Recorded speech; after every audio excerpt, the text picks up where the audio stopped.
お姉ちゃんが来た。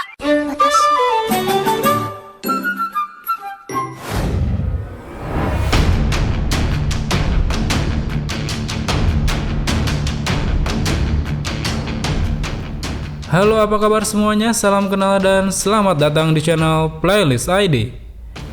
Masih melanjutkan cerita bab terakhir manga Bleach, di mana saat itu di akhir chapter 565 kita diperlihatkan pada sang Raja Yohava yang sudah membuka mata di kala hari sudah menjelang pagi.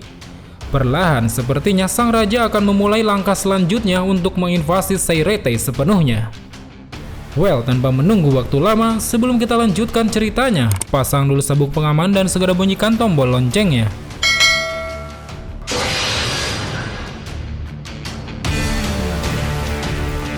Di awal chapter 566 ini memperlihatkan apa yang sebelumnya terjadi antara Rukia dan Renji sebelum mendarat ke Seireitei. Saat itu di dalam perjalanan, Rukia menjelaskan bahwa akan sangat berbahaya jika dirinya dan Renji langsung mendarat di pusat daerah musuh. Menurutnya akan lebih baik jika mereka memutuskan untuk tidak terlalu menonjol dalam pertempuran agar tidak memancing musuh yang terlalu banyak. Oleh karena itu, Rukia pun menyarankan kepada Renji untuk selalu bersembunyi setiap kali selesai mengalahkan musuh. Sesuai dengan apa yang direncanakan oleh Rukia, Renji yang sebelumnya sudah mengalahkan Mas The Masculine pun kini bersembunyi di dalam sebuah bangunan kosong. Terlihat saat itu Renji tampaknya tengah terbangun dari tidur lelapnya saat matahari kini mulai terbit. Demi bisa segera sampai ke tempat markas musuh, Renji pun akhirnya memutuskan untuk pergi dari bangunan tersebut agar bisa melakukan pertarungan selanjutnya. Namun di sisi lain, rupanya sedari tadi Renji tengah diawasi oleh seorang stand leader bernama Nanana Najakub. Rupanya sejak tadi malam saat tengah mencari orang yang telah mengalahkan Mas The Masculine, Najakub secara tidak sengaja menemukan Renji yang saat itu tengah tertidur. Akan tetapi pada malam itu Najakub malah menunggu Renji yang tertidur dan tidak melakukan penyerangan. Di sana dia berasumsi bahwa saat itu Renji tengah menyiapkan sebuah jebakan untuk lawan yang mendekatinya. Oleh karena itu dengan kewaspadaan dan kehati-hatiannya dia pun begadang semalaman guna mengawasi pergerakan Renji yang sedang tertidur. Namun setelah melihat Renji kini sudah terbangun dan mulai pergi, lantas membuat Najakub mulai menyadari bahwa dirinya telah tertipu oleh asumsinya sendiri. Menurutku, meskipun Najakub merupakan seorang stand leader yang memiliki kemampuan khusus pendeteksi kelemahan Reiatsu, tapi dalam kasus ini dengan sifatnya yang arogan, Najakub terlalu over dalam menggunakan kemampuan khususnya. Oleh karena itu, saat dirinya mulai kesal dengan kesalahan asumsinya, Najakub pun kini akan melampiaskan kekesalannya itu untuk segera menghabisi Renji. Kita bergeser ke tempat lain, di mana saat itu Rukia yang sebelumnya telah menyerahkan Kapten Kensei dan Rojuro kepada Isane untuk diobati, kini tengah mencari keberadaan anggota divisinya yang tak kunjung dia temui. Sadar bahwa situasinya tidak seperti yang dia harapkan, Rukia pun akhirnya memutuskan untuk menunggu Renji agar bisa menyerang markas musuh bersama-sama. Namun di tengah penantiannya itu, tiba-tiba saja muncul sebuah tangan yang mengejutkan Rukia. Terlihat rupanya tangan itu merupakan sebuah ilusi bayangan dari seseorang yang memiliki rasa takut. Dan benar saja dari arah belakang Rukia, kini telah muncul seorang stand leader yang kita kenal sebagai S-Note. Dengan sambil menyebarkan ketakutan ke dalam diri Rukia, S-Note pun tiba-tiba saja menanyakan di mana keberadaan Senbon Sakura miliknya. Di sisi lain, melihat kemunculan S-Note di dekatnya, sontak membuat Rukia pun terkejut.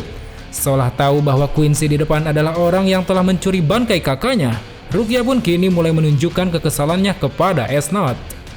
Sementara itu, S-Note yang juga mengetahui bahwa Rukia merupakan adik dari Kuchiki Byakuya, lantas membuatnya berpikir untuk segera membunuh Rukia. Karena menurutnya jika dia bisa membunuhnya, maka Byakuya akan keluar dan datang kemari. Kini akhirnya dengan menggunakan kekuatannya, S-Note pun mulai menyerang Rukia dengan menembakkan duri-duri cahaya ke arah Rukia. Terlihat duri-duri cahaya itu tampaknya mampu membuat Rukia kewalahan untuk menghindarinya. Hingga akhirnya di tengah serangan itu, Rukia pun mencoba membuat pertahanan es dengan shikainya untuk menghalau serangan S-Note. Namun sayang, rupanya serangan S-Note tersebut nyatanya mampu menembus perisai Rukia hingga mampu menyebarkan zat berwarna hitam ke dalam tubuhnya. Kini melihat Rukia yang terkena serangannya, lantas membuat S-Note pun mulai menjelaskan bahwa sebenarnya serangannya itu mampu menciptakan sebuah ketakutan ke dalam diri Rukia hingga mampu membuatnya sulit untuk bergerak. Namun di sisi lain, sambil menahan rasa takut di dalam dirinya, Tiba-tiba saja Rukia mencoba berbalik bertanya kepada Esnot. Dengan wajah pucat dan tatapan dinginnya, Rukia pun bertanya, "Apa mungkin kau akan takut jika rasa takutmu itu tidak bekerja pada seseorang?"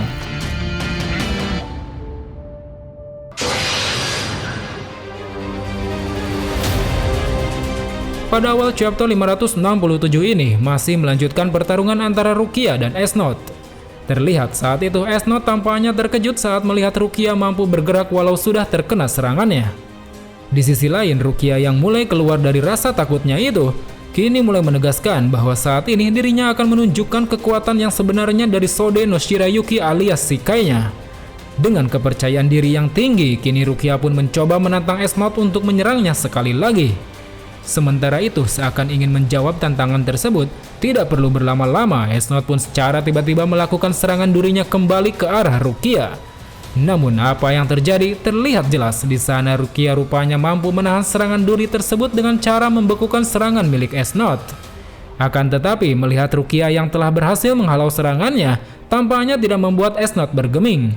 Justru sebaliknya, dia malah meremehkan apa yang sudah Rukia lakukan. Di sana Esnot pun berkata bahwa sebenarnya rasa takut yang dia berikan tidak akan mampu dihentikan dengan cara membekukannya. Yang ada, rasa takutnya itu cukup menyentuh kulit dan membuatnya meleleh hingga diserap oleh tubuh. Lebih lanjut lagi, Esnot pun menjelaskan bahwa pada dasarnya setiap manusia yang masih hidup pasti memiliki rasa takut di dalam dirinya. Oleh karena itu, tidak mungkin rasanya jika ketakutan yang dia berikan tidak bekerja pada orang yang masih hidup. Sementara itu, di sisi lain, seolah mengiyakan apa yang dikatakan oleh Esnot, Rukia pun menegaskan kembali bahwa saat ini rasa takut itu tidak akan bekerja pada dirinya. Karena sekarang ini dirinya tidaklah sedang hidup. Dan benar saja, dengan posisi yang sepertinya akan melancarkan serangan mematikan kepada Esnot, sambil memegang pedang putihnya, Rukia pun mulai menjelaskan bahwa sebenarnya pedangnya itu tidak mengeluarkan embun es dari ujungnya. Akan tetapi justru pedangnya itulah yang telah membawa tubuh pemilik aslinya ke suhu di bawah nol. Dengan kata lain, apapun yang disentuh tubuh dan pedangnya akan mampu membuat segalanya membeku. Mendengar penjelasan dari Rukia tersebut lantas membuat Esnot pun terkejut, seolah dirinya tidak percaya bahwa saat ini Rukia sedang membekukan aliran darah hingga membuatnya tetap bergerak. Tidak menunggu waktu lama, sambil hendak melancarkan serangan, Rukia pun berkata bahwa saat ini dirinya memang sedang mati. Akan tetapi setelah mempelajari teknik membuat tubuhnya mati sementara dengan mengendalikan Reishi, akhirnya mampu membuatnya mencapai suhu di bawah nol. Oleh karena itu, saat ini dirinya mampu memblok rasa takut yang telah dilancarkan oleh Esnot. Terlihat sesaat Rukia sudah melancarkan serangan cepatnya. Dengan membekukan serangan ke minus 18 derajat, Rukia tampaknya berhasil menebas Esnot hingga membuat darahnya membeku dan tidak mengalir.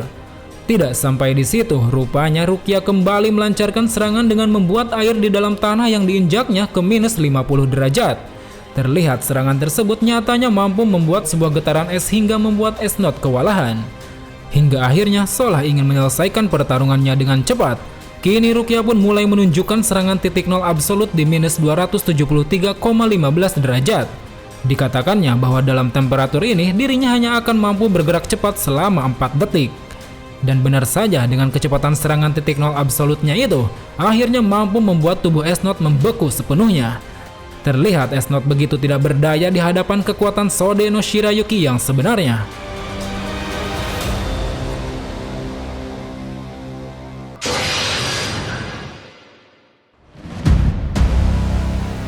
Di awal chapter 568 ini memperlihatkan Kuchiki Rukia yang telah berhasil membekukan dan mengalahkan Esnot dengan Shikai-nya. Sambil menurunkan suhunya kembali ke suhu normal, tiba-tiba saja Rukia merasa keheranan karena mendapati sedikit luka darah yang dianggapnya telah melewati batas penggunaan titik nol absolut. Di tengah Rukia memikirkan hal itu, tiba-tiba saja dia merasakan sesuatu yang tidak beres pada tubuh Esnot yang tengah membeku. Dan benar saja, tanpa Rukia sadari, saat itu Esnot yang sedang membeku tengah mempertanyakan pada dirinya sendiri apakah ini yang dinamakan rasa takut itu. Namun sambil menyangkal bahwa menurutnya ini bukanlah rasa takut, kini secara mengejutkan Esnot pun tampaknya mampu bangkit kembali. Terlihat dirinya begitu berusaha untuk menghancurkan dinding es yang tengah menyelimutinya. Sambil berusaha keluar dari es tersebut, Esnot pun menegaskan pada dirinya sendiri bahwa pada pertempuran ini dirinya tidak takut pada apapun. Yang dia takutkan hanyalah dimarahi oleh Yang Mulia dan kehilangan seluruh badannya. Hingga akhirnya di tengah amukannya itu, dari balik dinding es yang sudah hancur, terlihat kini Esnot tengah mengaktifkan mode full standing-nya yang bernama Tatar Foras, yang artinya ketakutan Tuhan. Tidak menunggu waktu lama, dengan cepat kini Esnot pun telah berada di belakang Rukia dengan niat untuk menyerangnya. Menyadari hal itu, Rukia yang berada di dekatnya pun langsung melakukan serangan cepat ke arah Esnot. Namun sayang, serangan cepat itu tampaknya tidak mampu sampai ke tubuh lawannya. Di sana, Esnot pun menjelaskan bahwa kali ini dengan kekuatan Tatar Forasnya, dirinya mampu menciptakan ilusi bayangan pada orang yang melihatnya. Dengan begitu, orang tersebut akan merasakan ketakutan hingga memberikan kelumpuhan. Dan benar saja, Rukia yang sudah tidak berada di temperatur terkuatnya, saat ini dirinya tengah diperdayai oleh ilusi ketakutan yang berhasil dilancarkan Esnot padanya. Akan tetapi, sesaat Esnot akan menghabisi Rukia dengan kekuatan Tatar Forasnya, tiba-tiba saja ilusi itu mampu tertebas oleh sebuah Zanpakuto yang sangat kuat. Dan secara mengejutkan, di balik ilusi yang sudah dipecahkan, kini telah muncul sosok Kuchiki Byakuya. Dengan masih mengenakan pakaian pemberian divisi 0, sepertinya Byakuya tengah membawa kekuatan luar biasa yang telah dilatihnya di istana.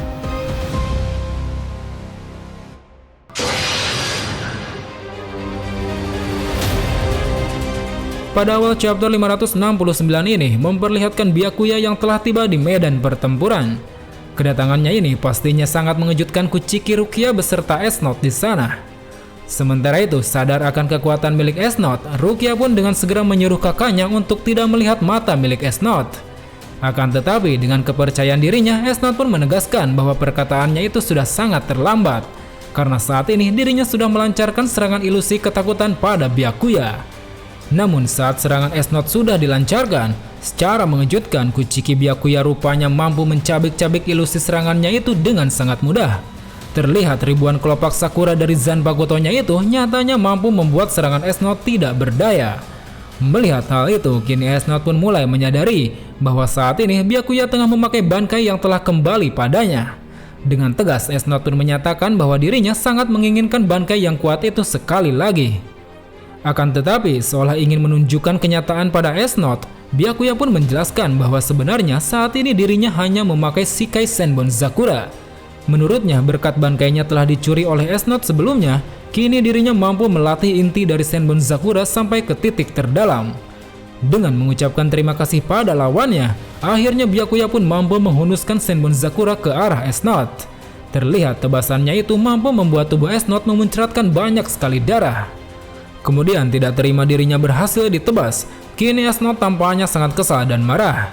Terlihat saat ini dirinya seperti akan mulai berevolusi ke bentuk yang lebih kuat. Sementara itu, Byakuya yang telah berhasil menebas Esnot, rupanya tidak berniat untuk menghabisi Esnot saat itu. Akan tetapi dirinya malah menyuruh Rukia untuk segera menghabisinya karena dia percaya bahwa saat ini Rukia telah menjadi semakin kuat.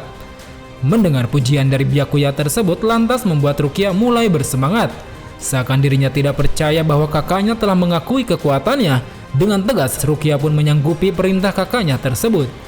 Di sisi lain, tepat di depan mereka, kini wujud Esnot benar-benar telah berevolusi. Wujud evolusinya ini mengingatkan kita pada perubahan full standing milik Kilgeopi, di mana saat itu Kilgeopi mampu menyerap reishi bangunan di sekitar dengan jumlah yang sangat banyak. Melihat Esnot kini mulai memaksimalkan kekuatannya, secara tiba-tiba untuk pertama kalinya Rukia pun mulai menunjukkan bankai miliknya yang telah dia latih di istana. Nama dari bankainya itu adalah Haka no Togame. Dan benar saja, di akhir panel kita pun diperlihatkan pada sebuah cahaya menyilaukan yang tengah menyelimuti area pertarungan.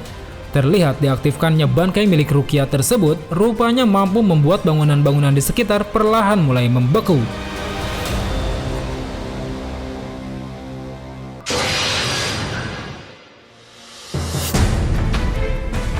Di awal chapter 570 ini, kita tiba-tiba saja diperlihatkan pada masa lalu Esnot yang sedang terbaring di rumah sakit. Saat itu dirinya sedang berada dalam kondisi kritis oleh suatu insiden yang belum diketahui faktanya. Saat dirinya terbaring, Esnot pun bergumam pada dirinya sendiri tentang penderitaan yang selama ini dia rasakan setiap kali nafas berhembus.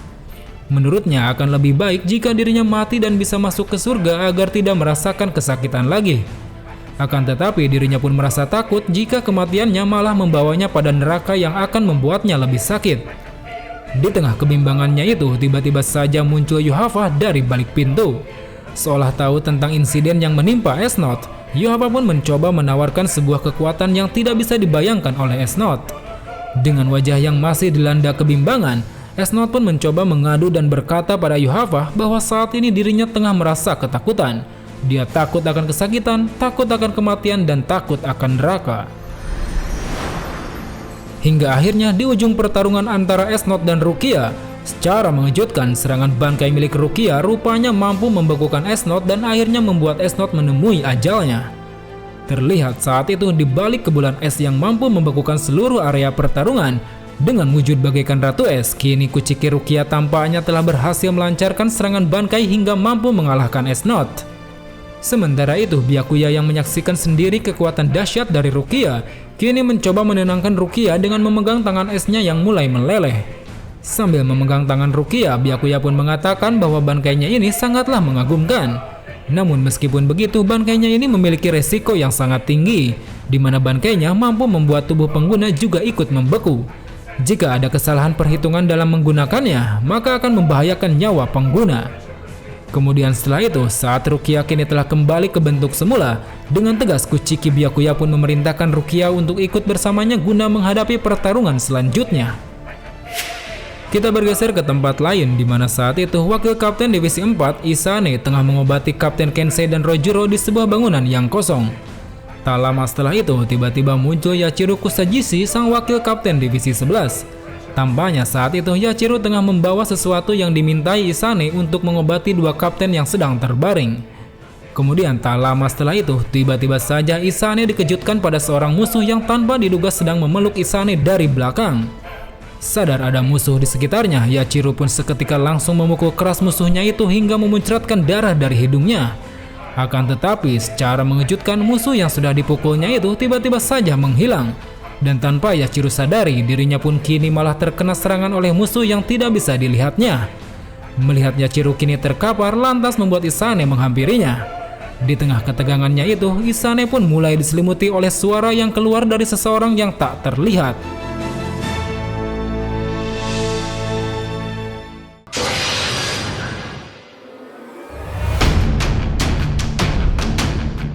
Well teman-teman, sangat menarik untuk mengetahui bagaimana akhir dari pertempuran Shinigami melawan para Queens ini.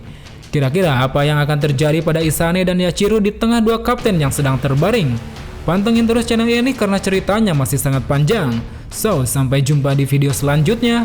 Salam Bleach Lover.